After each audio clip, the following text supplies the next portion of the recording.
It's only in the act of our being together that it's possible for us to obey many of the commands that are found in the New Testament. In order to obey the Word of God, which is what we sign up for when we surrender all of our life over to Christ, we have to be together with other Christians in a meaningful way. The phrase one another occurs 100 times in the New Testament. Approximately 59 of those occurrences are specific commands teaching us how and how not to relate to one another. Obedience to those commands is imperative. It forms the basis for all true Christian community and has a direct impact on our witness to the world. Listen as I read these one another commands to you from the New Testament. Love one another. This one comes at least 16 times. Be devoted to one another. Honor one another above yourselves. Live in harmony with one another.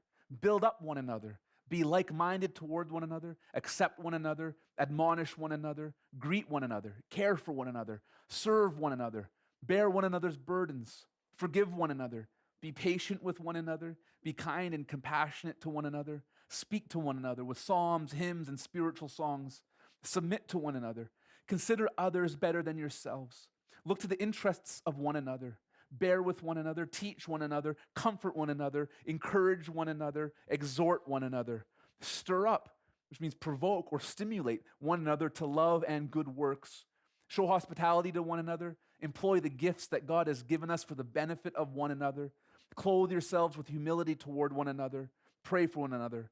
Confess your faults to one another. Do not lie to one another. Stop passing judgment on one another. If you keep on biting and devouring each other, you'll be destroyed by each other. Let us not become conceited, provoking and envying each other. Do not slander one another. Don't grumble against each other. We do all these things because in a real sense, we are members of one another. This means that no Christian can rightly say these words, I don't need the church. All I need is Jesus and my Bible, and I'm good to go.